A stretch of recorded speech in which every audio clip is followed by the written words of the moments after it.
Hi friends, my name's Emma and let's talk spooky stuff. Welcome back to my channel. You can see the title. I am so excited. I can tell you what, since last year, this film, The Sadness, premiered at its first film festival, I have heard about it non-stop. I'm talking every single, not just week, every day I get a comment about this movie asking me to watch it. Finally, it has become available to me, this film, The Sadness. It has had some very strange distribution because of all of the film festivals it went to. I'm sure the pandemic had something to do with it. But then also in some countries it's available online already. In some countries it's available on DVD. But I do want to give a hot tip. It does come out on the 12th of May on Shudder. If you already have a Shudder subscription, just wait for that. I think that will be worth it. Hopefully, we'll find out. So Rue Morgue, the horror magazine, described this film as the most depraved and violent zombie film ever. You know what? Zombies, for me, I get over it real quick, but if there's a point of difference, and this one definitely has a gimmick, I'm all in. So the film is a Taiwanese horror and it's directed by a Canadian filmmaker. This is actually his first feature film, so good on him for getting so much buzz. And it's actually inspired by a crossed comic book series. It's about a Taiwanese couple who attempt to reunite among a pandemic that turns people into homicidal maniacs. There's so much interesting information about this film floating around. It was apparently funded by a mix of cryptocurrency, and a producer is a cam girl, so it's also funded from her business, which I don't think is controversial. It's just very interesting. All of these people coming together to make this extreme movie. And even though it's been a long path with the distribution, interesting enough, there's also this rumor, or it's been said, that this film was made because of the pandemic. So even though that may have caused it to kind of be distributed in a very strange way, being available in some countries and not others, it was actually created or like urged to be created because of the pandemic. They saw a market and they went for it, which we've seen with a lot of viral zombie films lately. They really are cashing in on people's fears with this. I don't know how you all feel about that. I watched Contagion when we were in the peak, and that was too much for me. So, I mean, when is the peak? But you know, yeah, it's very interesting. Some people find comfort in watching this in horror, which horror is a genre that is about our real life fears, kind of exaggerated, turned into metaphors for us to enjoy safely in our lounge rooms. But for me, zombies are very hot and cold, but I've heard this one is absolutely brutal, absolutely just a complete bloodbath, and I really want to see if it lives up to expectations. So today we're going to go watch it together. If you do have a copy at home and you've been lucky enough to snag one, feel free to pause when I do and I'll come back. I'm going to keep it spoiler free and let you know if it lives up to all of this hype that it's created. Let's go check out The Sadness, which is a very interesting name for this film. Already I'm intrigued. Let's go.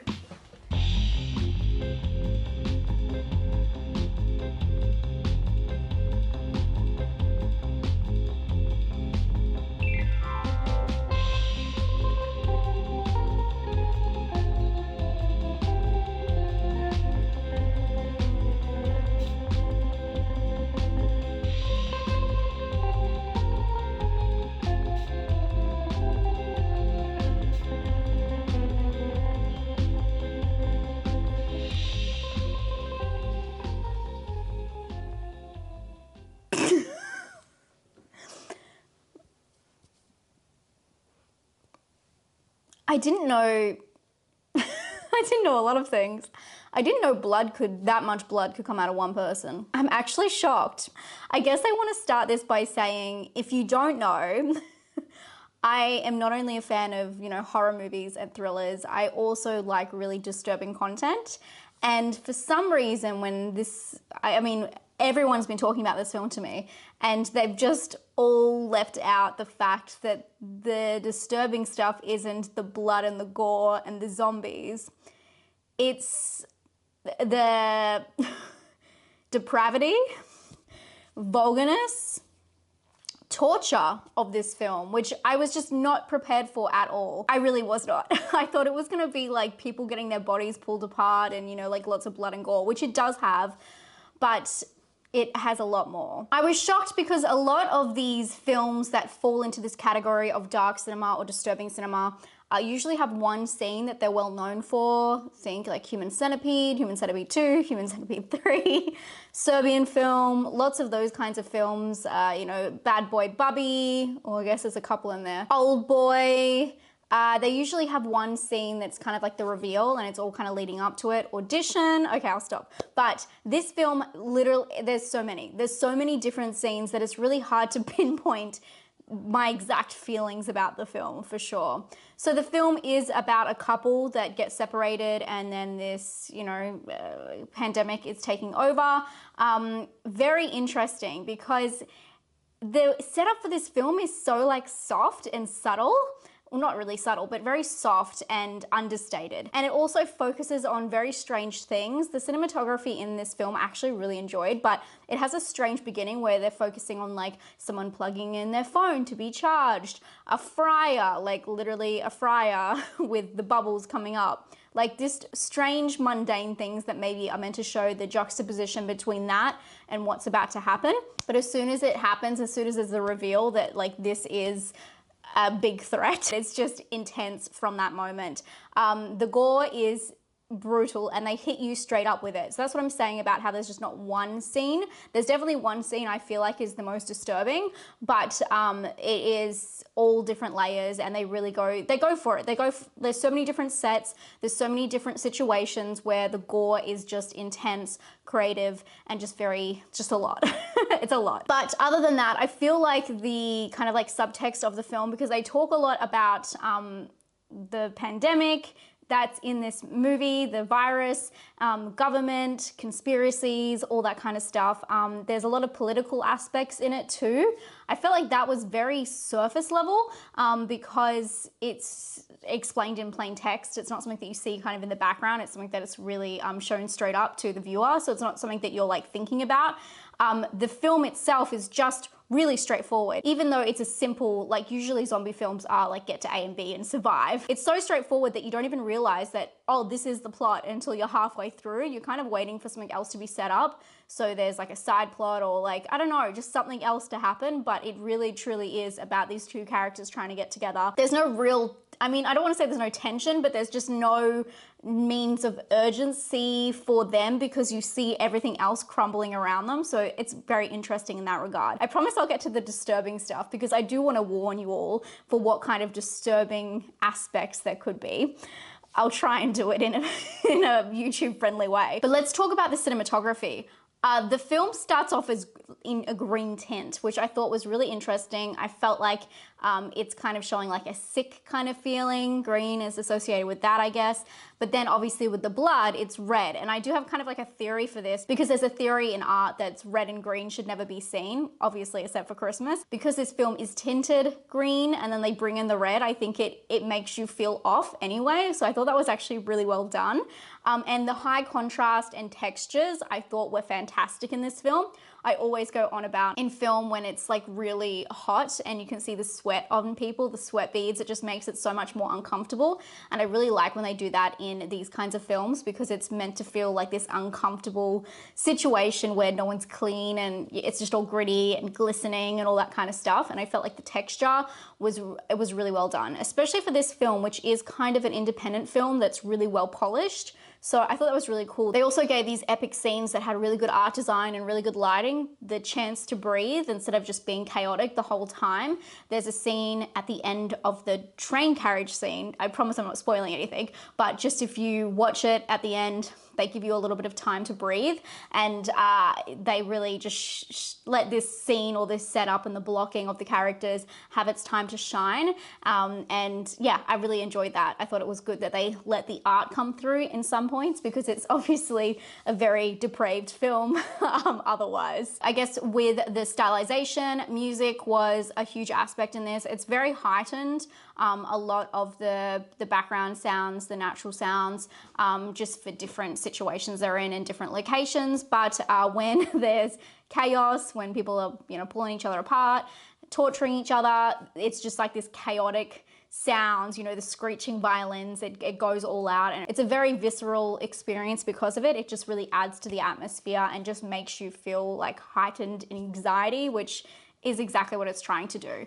But I feel like for that, it's quite like a straightforward kind of move. And I felt like that's what the whole film was. It was very straightforward, which is not a bad thing. Like a straightforward idea, but heightened to really be as extreme as possible. Would I say it's the most extreme, bloody film I've ever seen?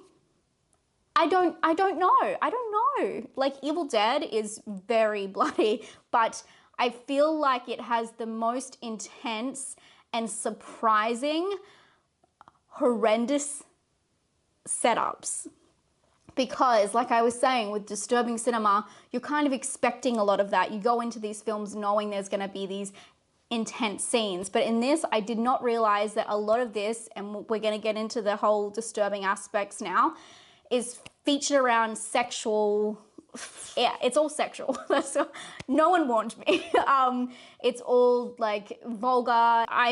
Please make with this what you will. Like when you're seeing things that are graphic content and it's sexual based, you know what I'm trying to say to you. I hope. Yeah, it's very alarming.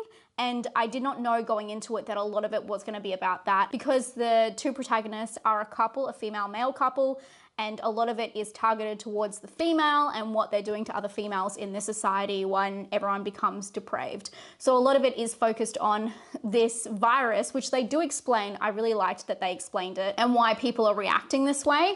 And it's all about this virus, you know, turning people into maniacs and really thinking about the worst thing in humanity that people can do to each other. So they definitely take it there. And some of the scenes, like I was dumbfounded, absolutely dumbfounded. I would not say that this is disgusting in the way that you can't eat when you watch it. I don't know if that's, I mean, that makes me sound crazy, but I mean, I ate lunch when I watched this. I feel like it's disgusting in the way that the ideas that they put in there, and it's almost what you don't see, which is the most terrifying parts, because there is this terrifying scene, you can just hear someone screaming, and